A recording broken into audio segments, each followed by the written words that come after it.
Oh, another beautiful morning. All right, I got my mic positioned in a little bit different position, so we'll see how that works out. So I don't have to talk as loud. Might be better, might be worse.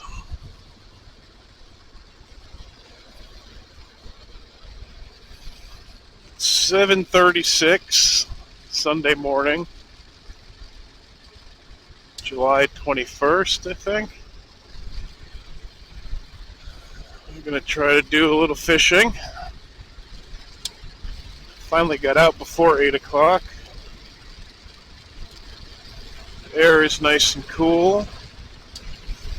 Got the Induction Pro on again. Whoop, look out for ducks or geese.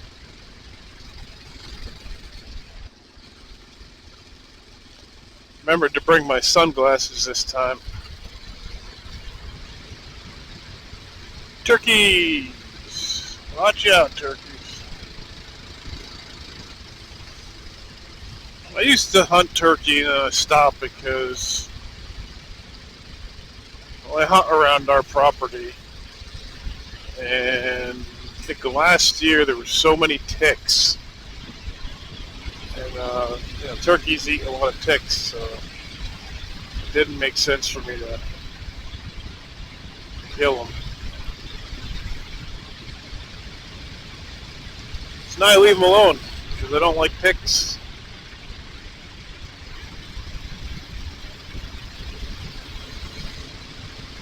They actually had to import, New Hampshire had to import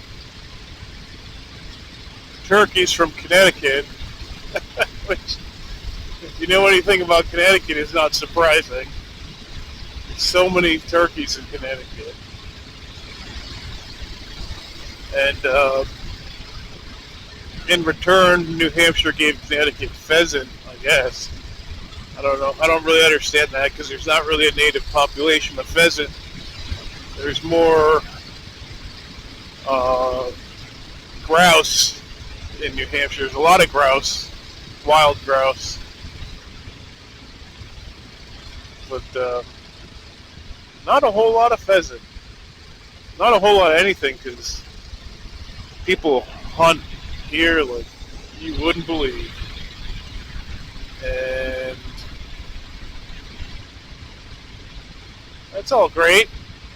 But I would say the people hunt here like their lives depend on it. In reality, I think it's just such a deep-rooted tradition in New Hampshire, which is great. But for bird hunting, I'm just going to say for bird hunting, way more people than they can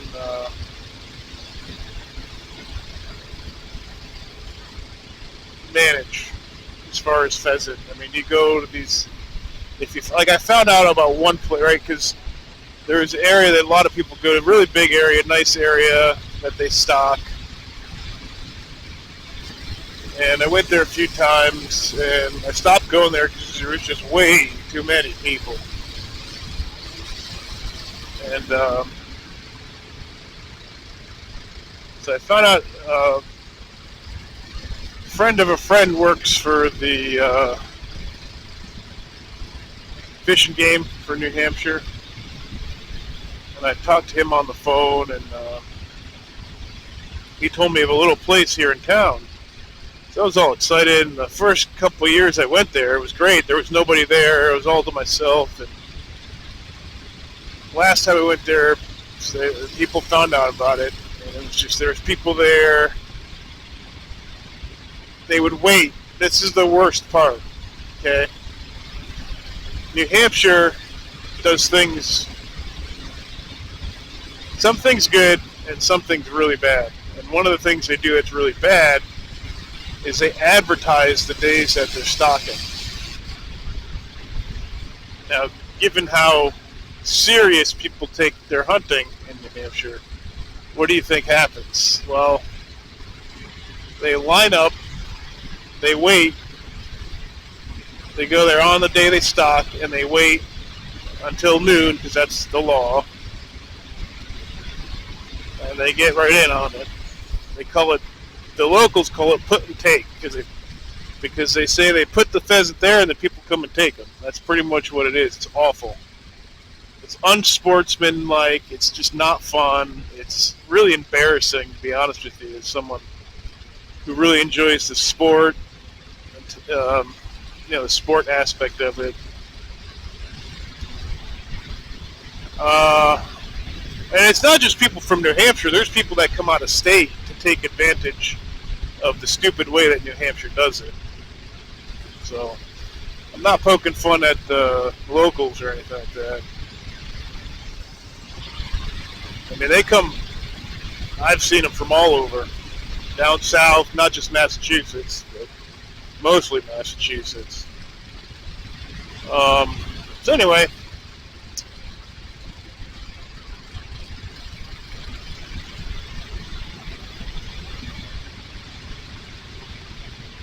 not a lot of pheasant, to say the least, to say the most. to go the long way about saying it. Well, no luck.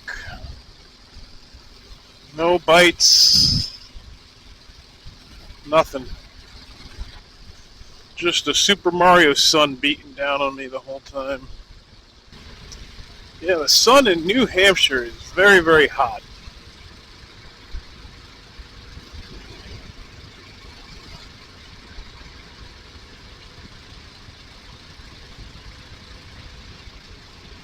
It's very intense, and it's like always there.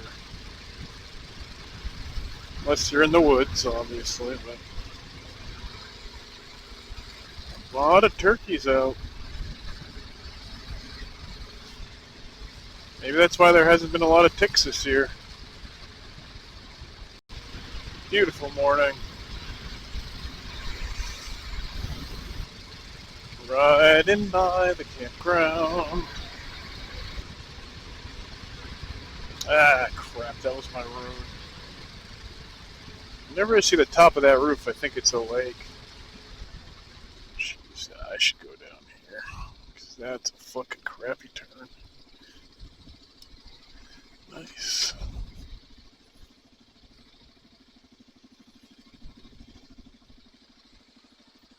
I quit smoking sometime in early March. Every time I smell a cigarette, it's like, I like the smell of them better than the taste of them. It's pretty much with all tobacco for me. Can't ever find the right gear for these hills. It's like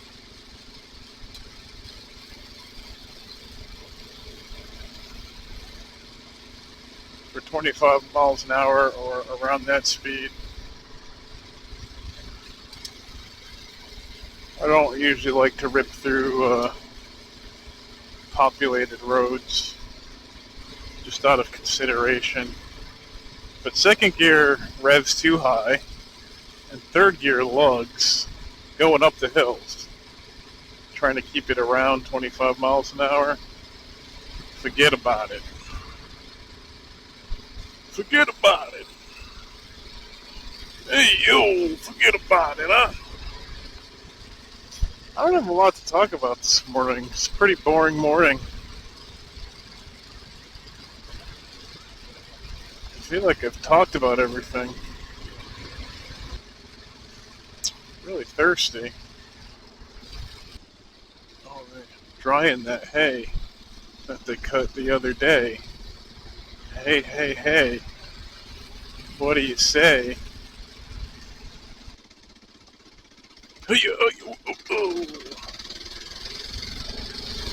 Bumpy. Let's race to the stop sign. Or not. Oh, man. If people can hear me talking under this helmet.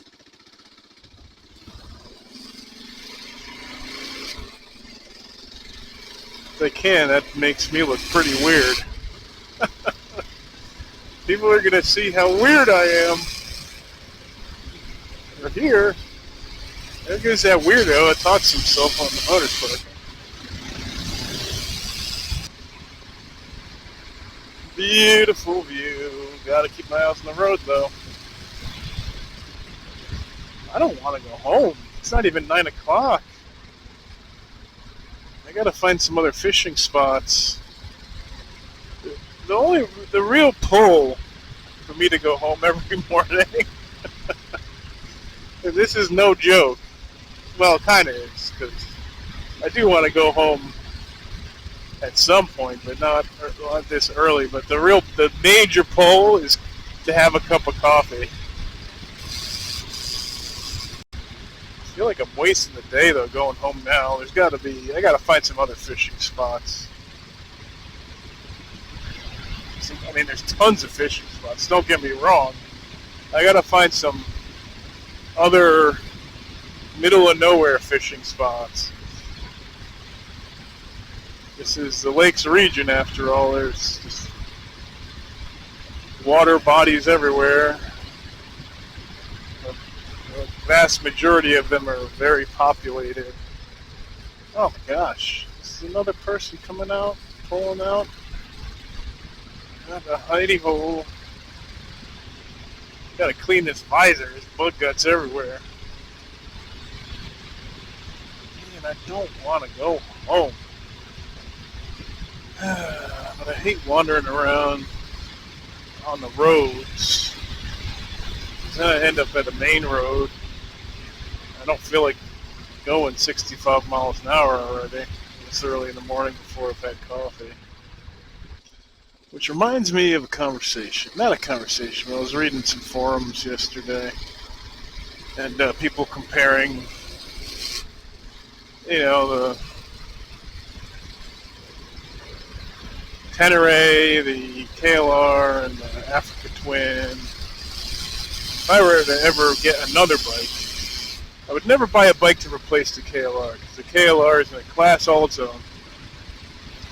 But I do like, really, the look. I've never ridden one of the Africa Twin. Not the modern, not the 2024 one. That one's not quite as nice looking. I like the 2021s, around that area.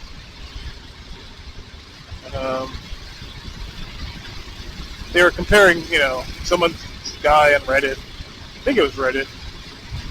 It may have been KLR from, I don't know. But the guy was like a dad and everything, like me. He's got a KLR, but he wants something that's better on the highway because he mostly commutes with it. And everyone's like, hands down Tenere, hands down Africa Twin.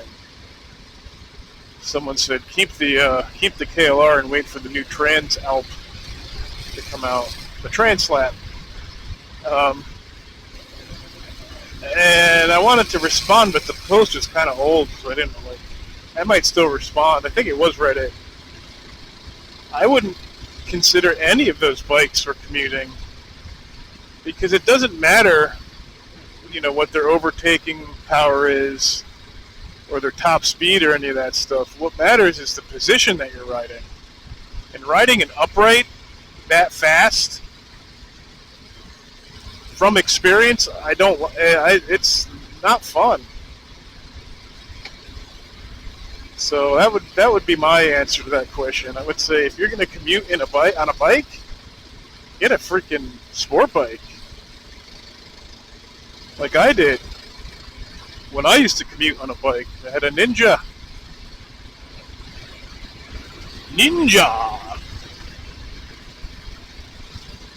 And it was no issues. When you're on an upright and you're going 75 miles an hour, there's a lot of drag. Comparatively. You might be used to it. That might be all you know, and you might just think that's how motorcycles are, but they're not. It's just upright. So that, I would not buy an upright for commuting that fast on the interstate. So the KLR is really just perfect because Yeah, you can hit over 100 on it, but why? It's not that kind of bike.